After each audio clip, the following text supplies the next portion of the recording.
Halo, apa kabar kalian semua? 2 minggu bareng ponsel dari Poco M6 Pro, kira-kira apa aja kelebihan dan juga kekurangannya? Yuk, langsung aja kita masuk ke video pembahasannya. Oke, yang pertama saya membahas terlebih dahulu dari segi kekurangan ponsel Poco M6 Pro ini. Kekurangan yang pertama itu emang kerasa cukup ngeselin banget, yaitu di bagian kamera utama Poco M6 Pro. Bukan buat hasilnya kok, tapi buat kameranya langsung. Karena selama 2 minggu saya bareng ponsel Poco M6 Pro, tentu setelah kita cobain, kita pakai, kita akan taruh di etalase bareng dengan ponsel-ponsel lainnya. Bahkan malamnya itu kita ambil, kita pakai buat komparasi kamera dari Poco M6 Pro dan juga Infinix Zero 30 itu masih baik-baik aja. Kemudian paginya saya mau ambil sampel foto lagi ya di ponsel Poco M6 Pro ini, dan ternyata buat kamera utamanya itu ngembun. Kayak gimana ya, kurang lebihnya tuh kasusnya kayak Xiaomi 13T. Dan ternyata kasus ini yang ngalamin gak cuman saya, tapi buat teman reviewer ada juga yang ngalamin. Dan dia tuh nyaranin kalau ponsel dari Poco M6 Pro ini buat dijemur beberapa detik itu. Emang sih setelah kita jemur beberapa detik, ponselnya atau kameranya itu udah balik normal lagi, embunnya hilang. Tapi setelah itu beberapa menit kemudian embunnya balik lagi. Tapi entah kenapa setelah saya taruh lagi di etalase, tiba-tiba penyakitnya tuh hilang sendiri, udah balik normal lagi, dan sekarang saya nggak nemuin masalah tersebut lagi. Tapi barangkali kalian semua para user atau para pengguna Poco M6 Pro ini ada yang ngalamin juga. Kalian bisa tuh taruh pengalamannya di deskripsi, bukan deskripsi tapi di kolom komentar ya. Jadi kita semua biar tahu apakah itu cuman unit yang saya pakai doang atau kalian juga ngalamin di ponsel Poco M6 Pro. Kekurangan selanjutnya yaitu terdapat waktu kita pakai ponsel Poco M6 Pro buat rekam di 60 fps. Karena buat aslinya itu kelihatan hitam putih, kemudian nggak jelas gitu buat gambarnya.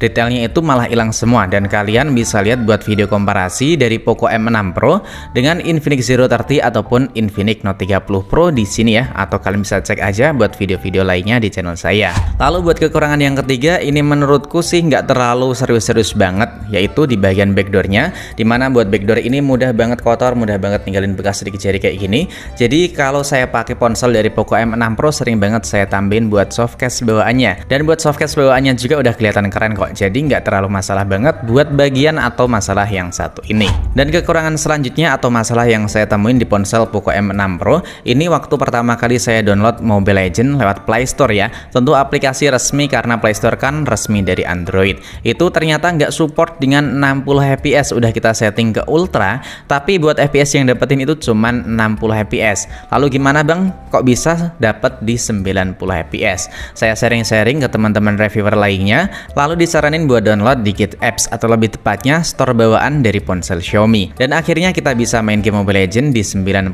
fps. Mungkin kalian bisa nyoba tuh download melalui Get Apps di ponsel Poco M6 Pro ini. Jadi menurutku buat kekurangan atau bug yang saya dapetin di ponsel Poco M6 Pro udah cukup sampai di situ aja. Tapi barangkali kalian buat pengalaman yang berbeda atau nemuin bug lainnya, bisa kok drop aja di kolom komentar, kita sharing-sharing dan kita coba cari masalah gimana buat memperbaikinya. Selanjutnya kita beralih di bagian kelebihan atau keunggulan dari ponsel Poco M6 Pro ini. Hal pertama yang saya suka dari ponsel Poco M6 Pro ini tentu di bagian layarnya. Karena buat urusan layar, ponsel ini udah pakai ini ya, sensor sidik jari dalam layar, dan ini menurutku udah responsif banget. Kemudian buat bezelnya di bagian sisi kanan, kiri, atas ataupun bawah itu menurutku udah hampir simetris. Cuman buat dagunya aja ini kurang tipis dikit biar kelihatan bener-bener simetris. Dan yang saya suka lagi dari Poco M6 Pro ini tentu waktu kita pakai buat dengerin musik atau buat nonton video, bukan buat gambarnya. Karena buat gambarnya menurutku ya standar biasa aja. Tapi buat kualitas audionya yang saya suka banget dari ponsel Poco M6 Pro, audionya itu empuk banget. Jadi kita tuh makin betah nonton video atau dengerin musik pakai speaker bawaan di ponsel Poco M6 Pro ini.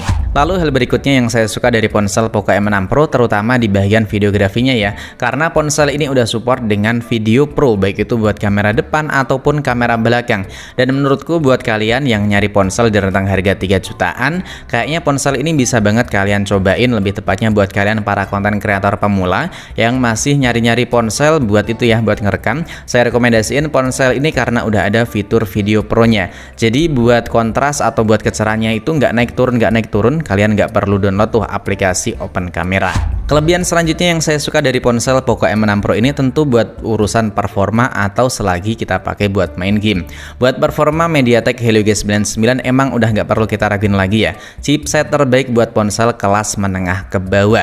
Chipsetnya itu stabil banget buat FPS yang dapetin, suhunya juga adem, terutama di ponsel Poco M6 Pro ini. Bahkan di beberapa video sebelumnya saya udah sempat ngetes di ponsel Poco M6 Pro, kita adu dengan ponsel dari Infinix Note 30 Pro dan juga Infinix Zero 30. Nah, waktu kita bandingin dengan Infinix Note 30 Pro, ternyata buat suhunya itu bagus banget ya di ponsel Poco M6 Pro ini, lebih adem dibanding ponsel tersebut. Tapi waktu kita bandingin dengan Infinix Zero 30, ternyata masih sedikit adem di ponsel Infinix Zero 30.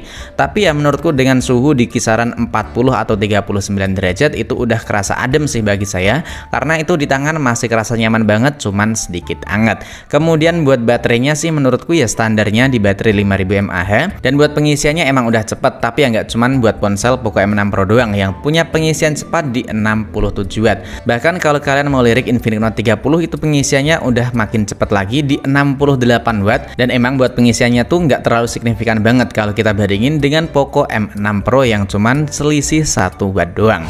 Kelebihan selanjutnya yang dimiliki oleh Poco M6 Pro tentu buat jaminan update-nya, karena di ponsel ini buat jaminan update-nya itu panjang banget, dan tentu buat kalian yang sering nanyain buat jangka panjang ponsel ini recommended buat kalian beli, terutama buat kalian yang pakai HP-nya itu 6 tahun atau 5 tahun ganti 1 kali. Tapi kalau kalian cuman 2 atau 3 tahun udah ganti HP, menurutku ya biasa aja. Lebih tepatnya nggak ada bedanya dengan ponsel-ponsel dari kompetitor atau dari brand-brand lain.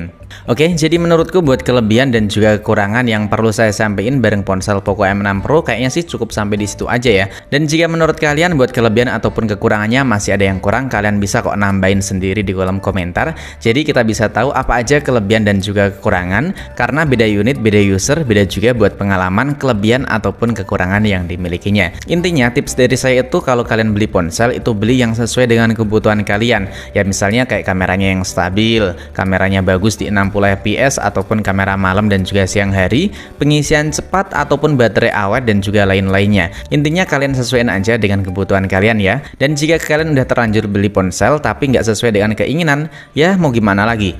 Nggak sesuai keinginan kok udah dibeli, jadi kalian mau nggak mau harus nikmatin aja. Kecuali jika lain kali kalian tuh punya dana lebih, nah kalian tinggal tukar tambah aja, simpel aja kan. Intinya kalian tuh pilih aja sesuai kebutuhan kalian dan nggak perlu dibikin rumit, udah gitu aja ya. Percuma kalian ngunggulin hal-hal penting tapi nggak terlalu kalian butuhin, nggak perlu kalian pakai. Itu menurutku sih ya mending di skip aja, pilih aja sesuai dengan kebutuhan utama. Oke, jadi buat kesimpulan pembahasan video kali ini, kelebihan dan juga kekurangan di ponsel Poco M6 Pro, semua itu balik lagi ke user atau ke pemakainya masing-masing. Karena buat kekurangan misalnya ke 60 fps-nya burik, itu kan balik lagi ke kalian. Kalau kalian nggak terlalu butuhin 60 fps, tentu itu nggak jadi masalah atau nggak jadi kekurangan yang harus kalian perhatiin. Dan saya ingetin lagi, buat kekurangan ataupun kelebihan yang kelewatan di video ini atau lebih tepatnya nggak saya sematkan, nggak kita bahas, kalian tulis aja di kolom komentar. Dan saya pamit undur diri, sampai jumpa lagi di video selanjutnya.